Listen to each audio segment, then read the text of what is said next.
ஒரு பன்னுக்கு ஜிஎஸ்டி கிடையாது. பன்னுக்குள்ள ஒரு க்ரீம் வச்சுன்னா அதுக்கு 18% ஆயிடும்.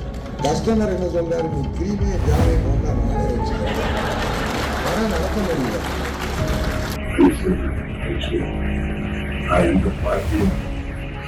ఒకే ఒక్క వీడియో ప్రస్తుతం తమిళనాడు రాజకీయాల్లో మంట పుట్టించింది. ఓ రెస్టారెంట్ ఓనర్ ఆర్థిక మంత్రి నిర్మలా సీతారామన్కి సారీ చెప్పిన వీడియో అది. సీతారామన్ ఎదురుగా సోఫాలో కూర్చున్న ఆయన లేచి నిలబడి చేతులు జోడించి మరీ క్షమాపణలు చెప్పారు. దీనిపైనే ప్రతిపక్షాలు ఫైర్ అవుతున్నాయి. ఇంతకీ ఈ వీడియో కథ ఏంటంటే, ఈ మధ్య జరిగిన జీఎస్టీ మీటింగ్లో శ్రీ అన్నపూర్ణ రెస్టారెంట్ ఓనర్ శ్రీనివాసన్ కాస్తంత అసహనంతో మాట్లాడారు. నిర్మలా సీతారామన్ సమక్షంలోనే కొన్ని విమర్శలు చేశారు. బన్ను పైన ఎలాంటి జీఎస్టీ లేదు, క్రీమ్ పైన 5% పన్ను వసూలు చేస్తున్నారు, క్రీమ్ బన్ పై మాత్రం 18% జీఎస్టీ వేస్తున్నారు, ఇదేంటని నిర్మలా సీతారామన్ని ప్రశ్నించారు అన్నపూర్ణ రెస్టారెంట్ ఓనర్ శ్రీనివాసన్.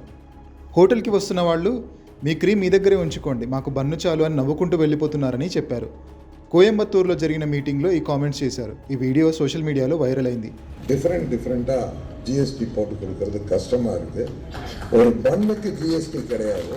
பன்னுக்குள்ளே ஒரு க்ரீம் வச்சுட்டா அதுக்கு 18% ஆயிடும். கஸ்டமர் என்ன சொல்கிறாரு, நீ க்ரீமே ஜாமே கொண்டா நானே வச்சுக்கிறேன். ஆனால் நடக்க முடியல.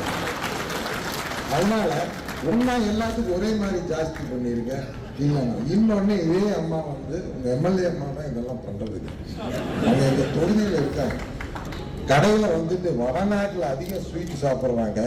அதனால தான் அம்மா இங்கே அதுக்கு 5% காரத்துக்கு 12 பண்ணியிருக்காங்க.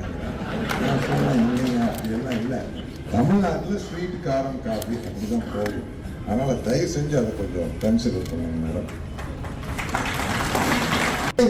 இந்தியா குறை சேர்த்து நீங்கள் ஏற்றி விட்டாலும் ஒரே மாதிரியே பண்ணணும், தனித்தனியாக வைக்காதீங்க. ஏன்னா வீடு ஒரு ஃபேమిలీ வந்து కంప్యూటర్ తెలదు మేడం. వీడియో వైరల్ అవ్వడంతో పాటు తీవ్ర విమర్శలు వెల్లువెత్తాయి. వెంటనే అలర్ట్ అయిన బీజేపీ రెస్టారెంట్ ఓనర్ శ్రీనివాసన్ని ప్రత్యేకంగా పిలిపించింది. నిర్మలా సీతారామన్కి సారీ కూడా చెప్పించింది. ఇదంతా చాలా గోప్యంగా జరిగిపోయింది. అయితే శ్రీనివాసన్ నిర్మలా సీతారామన్కి క్షమాపణలు చెబుతున్న వీడియో లీక్ అయింది. అప్పటి నుంచి ప్రతిపక్షాలు బీజేపీపై మండిపడుతున్నాయి. ఆయన అడిగిన దాంట్లో తప్పేముందని ప్రశ్నిస్తున్నాయి. ఈ వివాదంపై స్పందించిన Tamil Nadu BJP chief Annamalai sorry చెప్పారు. ప్రైవేట్గా మాట్లాడుకున్న వాటిని ఇలా లీక్ చేసినందుకు క్షమాపణలు చెప్పారు. అయితే జీఎస్టీతో ప్రజలు పడుతున్న ఇబ్బందుల గురించి ఒక సామాన్యుడు ప్రశ్నిస్తే దానికి బదులు చెప్పకుండా ఇలా సారీలు చెప్పించుకోవడం ఏంటని రాహుల్ గాంధీ కేటీఆర్లో ట్వీట్ చేశారు.